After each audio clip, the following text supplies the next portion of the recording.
A crash worse than the Great Depression may lie ahead, and my guest today, Lynette Zang, is sounding the alarm not only about a collapse in markets, but about a hyperinflationary event brought about by central bank money printers and corrupt government officials as they attempt to usher us into a digital AI surveillance state. Why do people like Alex Karp and Peter Thiel have so much influence over government policy? The future ahead may be darker than any of us can imagine, but we can fight back with sound money in the form of gold and silver and community. Lynette Zang tells us how ahead. The very first Commodity Culture Live Bootcamp is also coming up on June 27th at 1 p.m. Eastern Time. I'm going to be diving into my portfolio. Sign up using the link in the description below. And now, Lynette Zang. Lynette Zang, it is great to have you back on Commodity Culture. Now, you recently released a video on your YouTube channel that got a ton of attention on what caused the Great Depression in 1929 and the parallels with what we're experiencing today. Let's start with the past, and then we'll bring it to the present. So start with the basics. Why did the Great Depression occur? How bad did it really get? And are there any myths or misconceptions out there on the Great Depression that you think need to be addressed? Oh my goodness. There's so many. And if anybody's watching and they know Ben Bernanke, tell them I'd like to sit down and have a conversation with him on that period of time. Because, yes, there are tremendous parallels. And what really caused the Great Depression was the transition from one monetary system, which was the bimetal gold and silver, into the fiat money system because they needed flexibility, right?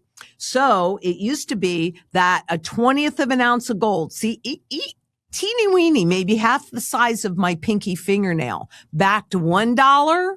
But when they legalized the private corporate Federal Reserve, that same 20th of an ounce now backed $2.40.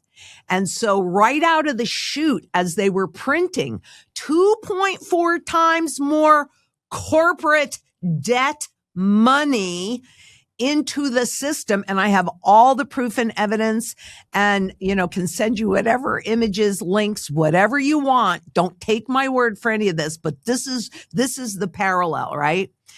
They took all of this corporate debt. They had their bottom layer of gold, right? And then that 10-to-1 ratio, all of a sudden, private corporate debt was turned into Federal Reserve notes. So first we start with the gold. Then they moved us to a gold certificate. Hey, it has a piece of gold here, so this must be the same. And you can walk into any bank with this and walk out with that and create restrictions around government. So it's just the same. But then they also introduced that. And you tell me, even on camera, how much alike do they look? And this is a Federal Reserve note. A note is a debt instrument, but legally they took all of this private corporate debt and bam, converted them into Federal Reserve notes, allowed all three to run simultaneously at the same stated, all three of these are $20, same stated face value, and got people to think that everything was just the same. And then when they took these things away, after 20 years, people thought nothing had changed. Now, the reason why I see the parallels takes us into the stable coins, because first you've got the legalization and the safe harbor, right? The safe harbor. They can do anything. They can experiment. They can create any chaos. But whoever these corporations are, there's nothing you can do about it as a public citizen, right? So today, with the legalization of the stable coins, who will be issuing those stable coins? Well, anybody can issue the stable coins. Amazon can issue a stable coin. JP Morgan can also. The state can. A government can. But that's kind of a free-for-all. And what they're counting on doing, them being the central banks and the government, because that's the job of these large major corporations, is to convert that corporate debt into what we think of as money. And as long as they can do that, they can create as much of this garbage as they want to, because all it is debt. And every single time that they do that, the value of everything else that's out there goes down. So the parallel that I see is in the corporations that are really in control of the governments and the money printing. It's not the public. When we could walk into a bank with this and walk out with that, the public had the power. We voted with our wallets. I don't like what you're doing. I'm taking the gold. We can't do that anymore. Why would they allow us to do that? We've got to demand it back. So I'm glad you brought that up, because frankly, that is my absolute most important job, is to try and get sound money back in the system again so that we can no longer be abused. America's not a democracy. It hasn't been a democracy in a long time. You listen to these guys on talking heads on TV, and they're talking about how great earnings are and how great everything in markets are and all of this stuff for them, because they get the money first. They're corporations. They get the money first. Look at the level of lobbying. So the parallel really is, are we going to continue to agree to work for frickin' corporate debt? That's crazy. That is not the kind of future I want to leave my children. Well, assuming we do continue down the path that we're on and we do not see sound money reintroduced in one form or another, how bad do you think this could get? Because you're drawing parallels with the original Great Depression, obviously an extraordinarily impactful event on the lives of many, many citizens at that time. Are we looking at something similar to that, something maybe even worse? How do you see it playing out?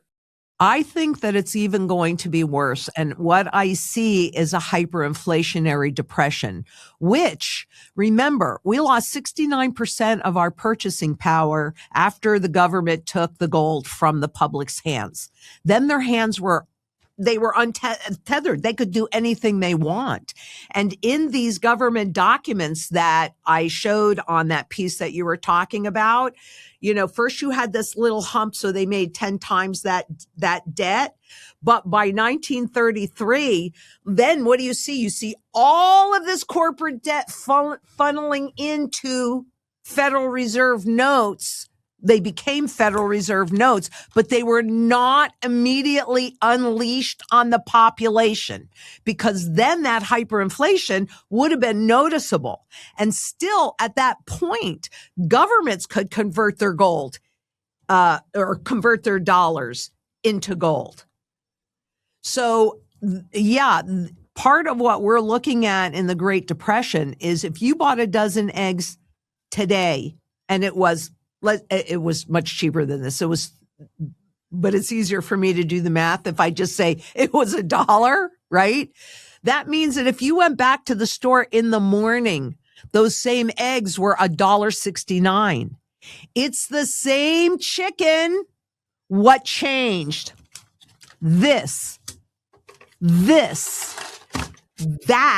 is what changed. And if you look on the Federal Reserve, FRED purchasing power chart during that depression, you see a massive increase in the purchasing power. But I don't recall from any of my studies where the general public was better off. Now, those that were smart, because what did Treasury Secretary Wooden do? He put in the caveat and that little loophole so he could continue to hold his gold. And so could his friends, because they understood the legal ramifications, which there weren't any if you said, I'm a collector. So he protected his purchasing power, and his friends got to protect theirs. If we don't do this and we go into this next piece, look, this is full surveillance. That means that you better like the politics of the ruling party. You better like everything about the ruling party. Because if you don't, you better not verbalize it. Because if they know about it, they can push a button and you're shut out of the system. And frankly, that makes local community where you can create surety in food, water, energy, security, barterability, wealth preservation, community, and shelter. You've got to come together in community and start having conversation. But it also means the importance of holding sound money. What is sound money? It's money that's above governments and central banks. This is not rocket science. Why? Why is it above them? Because you got 33 different users of physical gold on a global basis, and you got 36 different users of physical silver. So the pure market demand, those, corporations that use gold and silver are bigger than governments and central banks. But the corporations want the control. And with adding AI, it wasn't that they didn't use perception management back then. What did they tell the people? It is your patriotic duty to turn in your gold. Yeah, that's a lie. I think it's more patriotic if we hold our government's toes to the fire and bring back real democracy. And by the way, how about doing it on a global basis? And I know we can do it, Jesse. I 100% know we can do it. Commodity Culture is hosting our first live boot camp Saturday, June 27th at 1 p.m. Eastern Time. We're going to take an in-depth look inside my portfolio, A to Z, what I own, why I own it, what I'm buying, what I'm selling, and the framework through which I'm viewing the commodities sector right now as geopolitical instability, global conflict, rampant inflation, and central bank money printing continues to ramp up.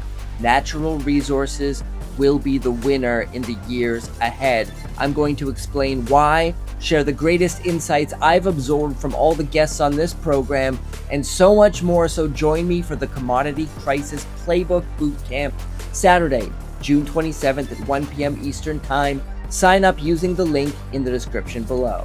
I want to get into the dystopian AI angle of things in just a moment, but first I want to talk a little bit more about the role of the Fed and central banks, because they play a very big part in this story. How much of an impact is today's Federal Reserve having on wealth inequality, inflation, and the destruction of people's purchasing power? And obviously, you've already outlined it there. Holding sound money in your possession should be the last line of defense against these central banks, right? That's it. And you just said it all.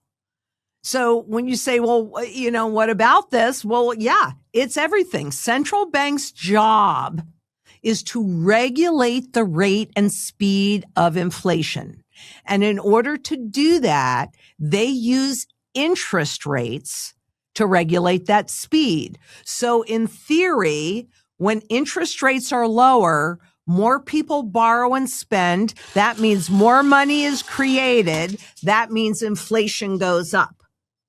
Consequently, when interest rates go up, then in theory, fewer people borrow and spend. That creates a deflationary environment, and that's what can control, in theory, inflation. And the reason why you hear me go, in theory, because before we had this extreme level of unpayable debt, that did work. And actually, when you look at, a lot of people are wondering what's happening in the gold and silver space today, right? But prior to 2002, again, you can go into stockcharts.com. That's free. You can pull it up anywhere in the world, and you can do a relative performance chart, gold, which is sound money, and dollars, which is fiat government debt-based money. And you can pull up those spot gold charts and the spot dollar chart, and you will see that when the dollar goes up, spot gold goes down. When the spot dollar goes down, then spot gold goes up. Up until 2002, it was pretty even. It was pretty even. After 2002, in 2002, and this is when I came into the industry, and this is why, because there was this big divergence. And all of a sudden, instead of them just kind of mirroring each other, which is what they were designed to do, because those are both contracts, make no mistake, those are contracts. So they were designed to make it look like they were, mirroring each other. After 2002, if you look on that relative performance chart, and I could probably even pull it up for you if you want to see it, you go from here to here today. Why? What does that tell you? What that tells me is that both gold and silver, because you can do that comparison with both of them, are really Wall Street's attempt to run from the dying dollar. And it tells me that these two commodities, and they are commodities, and they're used. They have real life demand, are acting more as a barometer, and they're contracts. And for me, and actually, no, not for me, period. Silver is the fuse. If you look at the level of volatility on silver, and then you look at what happens with the spot gold contracts right after that, you'll see that spot silver contract typically moves first. That volatility that we're seeing in both of the contracts on these metals right now is indicating a breakdown in the system. It's not, hunky dory, everything's so good, so let's go buy SpaceX, right? That might be a short-term reason to sell the contracts to raise funds, because you've got all of these massive mega funds that are coming available soon, and so they're going to accumulate it. But you know what else, Jesse? And actually, I haven't had my team yet pull this clip, but I watched it last weekend when I was working. There's a movie that if you haven't seen it, if you guys haven't seen it, go online and watch this movie. It's from 1933. Perfect year to do this, right? And it's called Gabriel Over the White House. Now, I happened to watch it on Turner Classic Movies, but I'm 100% certain that you will be able to find it somewhere out there in cyberspace. And in this movie, it's about a president that takes office, and it's really all about the money and him and all of this, and then he gets in this bad crash, and God sends down this archangel Gabriel and changes who this human is, and he becomes like a really fabulous president. And remember the date on this, he called a meeting of all the world leaders, and in this meeting he said, President of France, France owes the U.S. $1,000 million. Wait a minute, $1,000 million. They did not even have the word for billions in 1933. I mean, that word was out there, but that was so far away from anybody's concept, because we were still, 1933, interesting year, but we still had gold to stabilize the standard, right?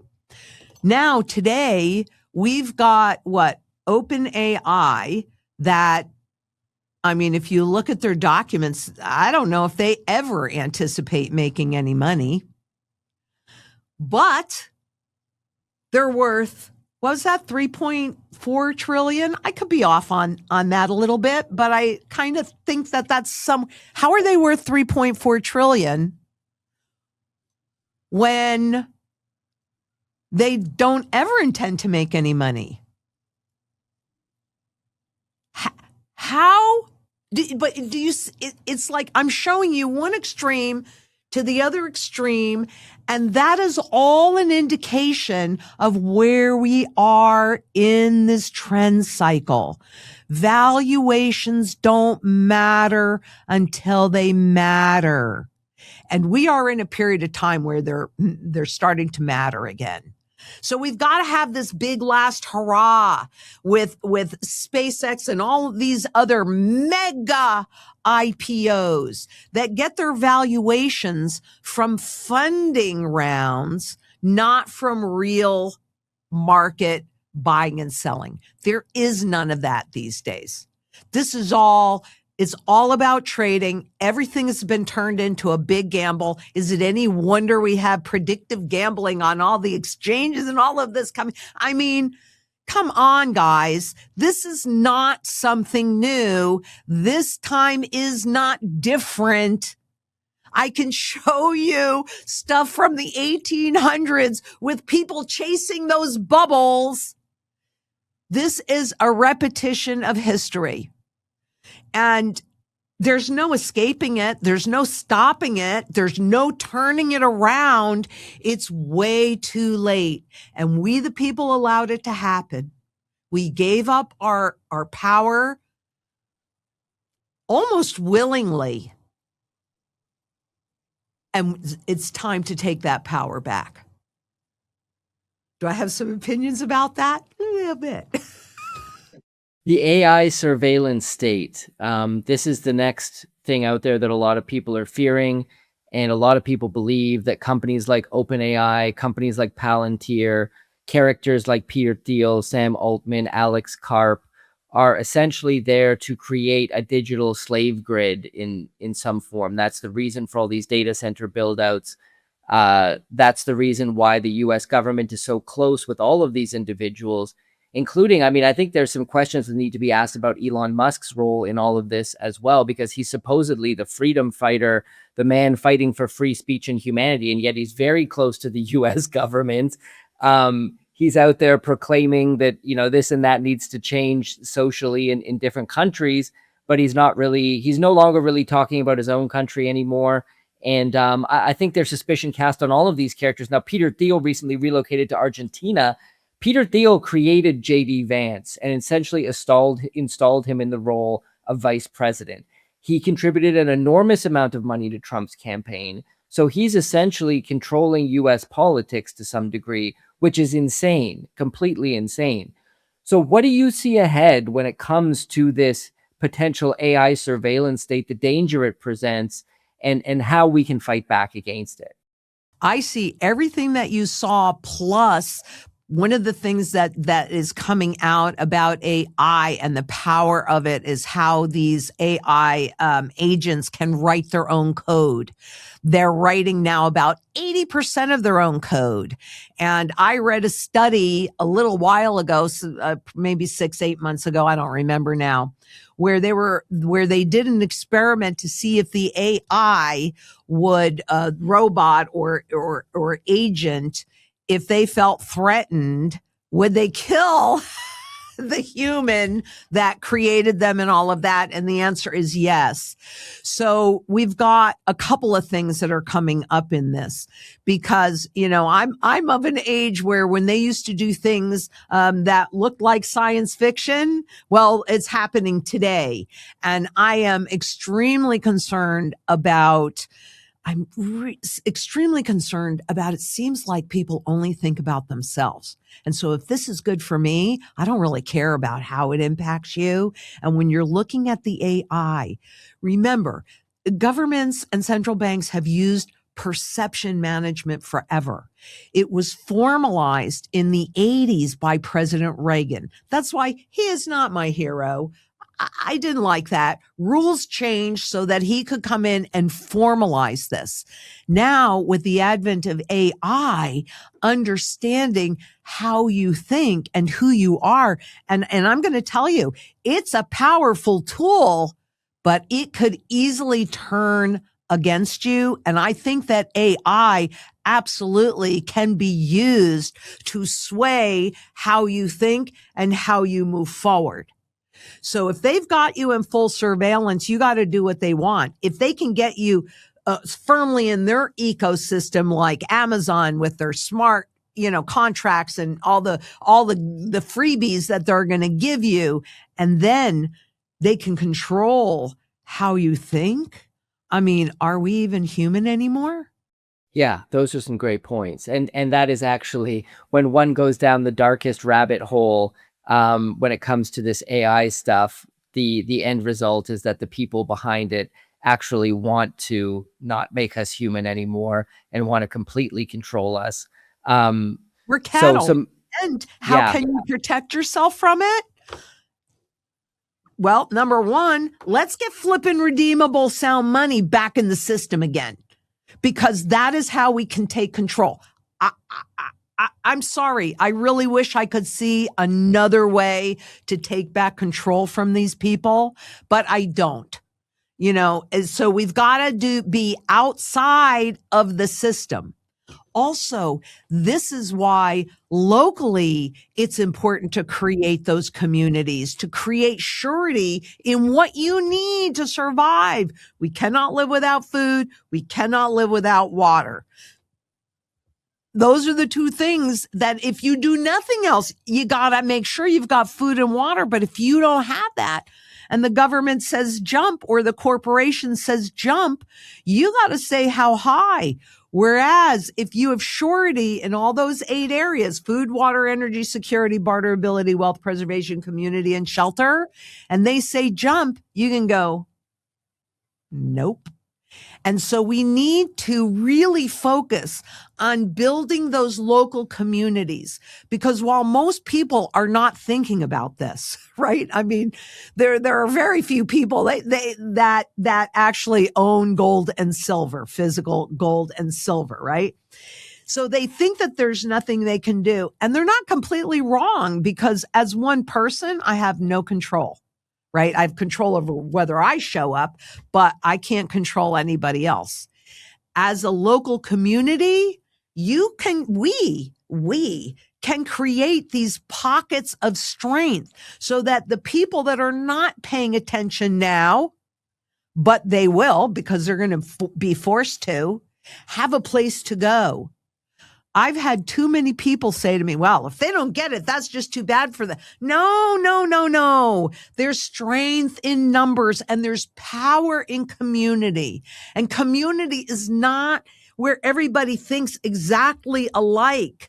Community is where everybody brings the gifts that they have been given, and that makes the whole community a lot stronger.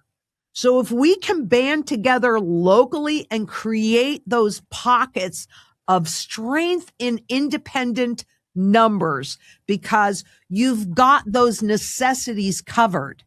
The people that come into it, they will bring more skills. Maybe they don't have gold and silver, but they know how to teach, or they know how to nurse, or they know how to build something. It doesn't matter.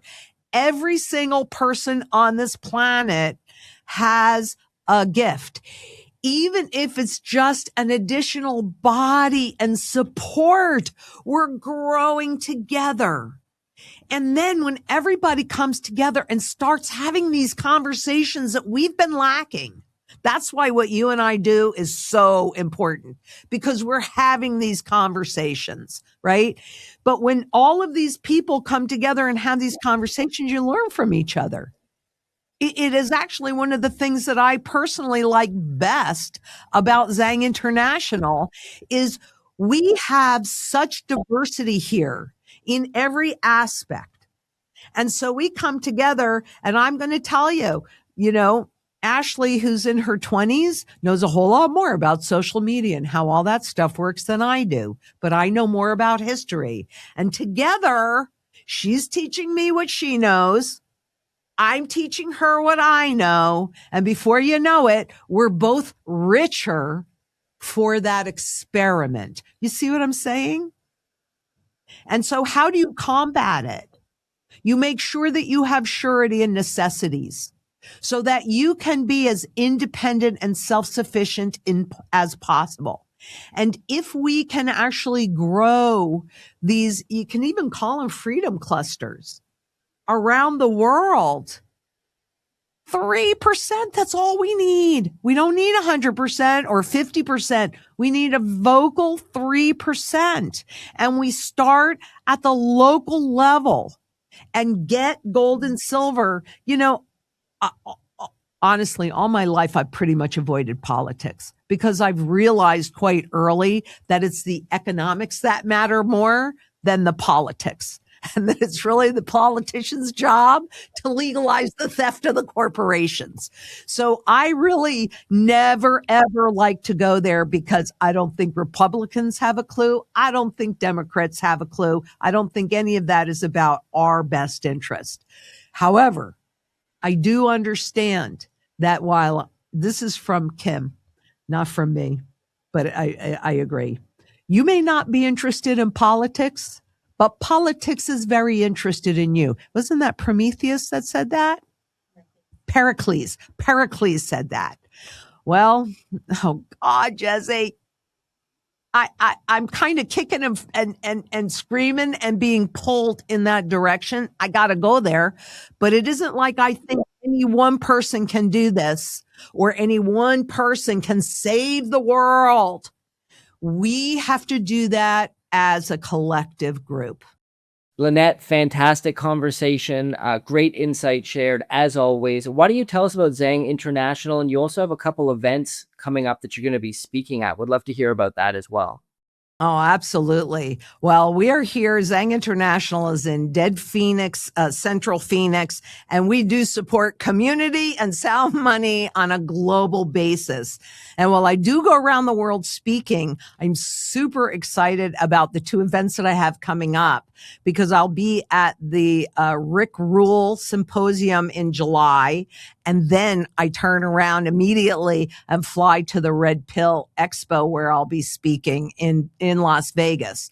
So really, really excited. But what we do here at Zang International is a lot of it is around education, and we have a sound money strategy, which quite frankly should be the foundation of every portfolio, because we look at what you need in terms of barterability, and cash and other things for the first part to help you sustain that standard of living inside of that community that we were talking about.